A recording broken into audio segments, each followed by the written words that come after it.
வணக்கம். டேய், இவர் வாயை திறக்கிறத பார்த்தா கெஜலுக்கு வருவார் போல இருக்கு.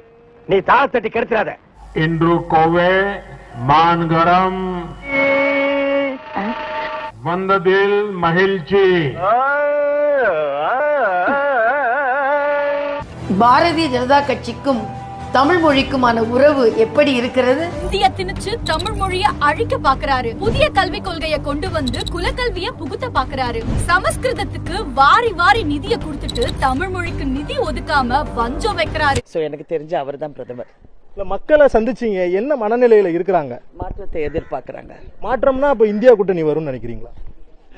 சாம்பார் ஆப் எனக்கு. ஐயோ, பேசாம தூங்கி இருக்கலாம், நானே வந்து மாட்டிக்கிட்டனே. வர 2024 எலெக்ஷன்ல மக்கள் எல்லாரும் எனக்கே ஓட்டு போடணும். அதுக்கு ஒரு வழியை சொல்லுங்க. இது கேள்வி.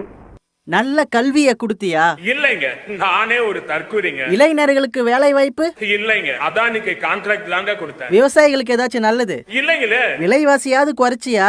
இல்லையே. மணிப்பூர் கலவரத்துக்கு ஆக்ஷன் எடுத்தியா? அதெல்லாம் இல்லைங்க. இந்த பிரஸ் மீட் குடுக்கற பழக்கம்? பிரஸ்னாவே அலர்ஜிங்க. அப்புறம் என்ன மயிருக்குடா மக்கள் உனக்கு ஓட்டு போடணும்?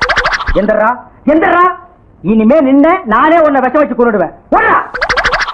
கடல் அளவு எவ்வளவோ அவ்வளவு அறிவாற்றல் நிறைந்தவன் நான். மலை அளவு எவ்வளவு பாரு, உன் தியாகத்தை பத்தி நாங்க கேட்கல.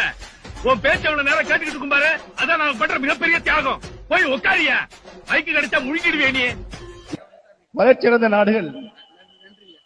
நன்றி, வணக்கம்.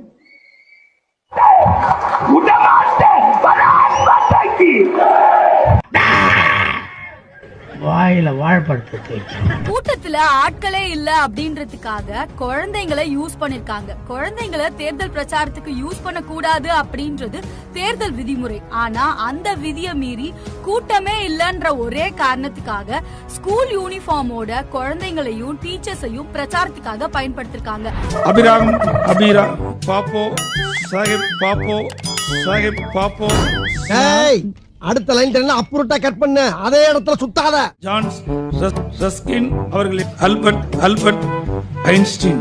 என்னையா இருந்தாலும் ஏபி நாகராஜனோட ஆவி அடிச்ச மாதிரி தமிழ்லயே பினாத்துறான். unto this last கணிதமேயே Kamba Ramayanam தந்த சேக்கலா. என்னடி இது? சான் பிரான்சிஸ்கோ டெக்ஸ்லா நிறுவனம் லாஸ் ஏஜென்ட்ஸ். எவ்வளவு நேரம் மூஞ்சி ஆட்டினே இருப்ப? ஐயா முடியல, அவர் முடிச்சோன்னு கூப்பிடுங்க, வரேன். இந்தியாவிலேயே அதிகமாக போராட்டம் உள்ள ஒரே மாவட்டம் தமிழ்நாடு தான். இது சாம்பிள் தான், இன்னும் நிறைய இருக்கு. ப்ரொசீட். திட்டங்களை தீட்டி நாட்டு மக்களை அர்ப்பணித்து இணையத்திலே இடம் கொண்டு பொன்மன செம்மல் புரட்சி தலைவர் எம்ஜிஆர் அவர்கள் இதே புரட்சி தலைவி அம்மாவல் கண்ட கனவையும் இந்த ஆளு பேசி பேசி நான் டயர்ட் ஆயிட்டேன். பாஜக கொடிய அந்த குழந்தைங்க கிட்ட கொடுத்திருக்காங்க. இந்த விஷயத்த வடக்குல பண்ணிருந்தாலோ இல்ல பாஜக ஆள்ற மாநிலத்துல பண்ணிருந்தாலோ அங்க இருக்க சங்கிங்க இத மூடி மறைச்சிருப்பாங்க. ஆனா இது தமிழ்நாடு. இந்த விஷயத்த தேர்தல் ஆணையத்துக்கு முறையா தெரிவிச்சதுக்கு அப்புறம் இந்த சம்பவத்துக்காக கோவை சாய்பாபா போலீஸ் ஸ்டேஷன்ல வழக்கு பதிவு பண்ணிருக்காங்க. அதாவது சங்கிங்களா, நீங்க என்ன பண்ணாலும் சரி, தமிழ்நாட்டுல ஒரு கூந்தல் கூட உங்களுக்காக அசையாது. தமிழ்நாட்டுக்கு மோடி என்ன செஞ்சாரு? ஆமா, மோடி என்னதான் செஞ்சாரு? மோடி தமிழ்நாட்டை நல்லா வச்சு செஞ்சுட்டாரு.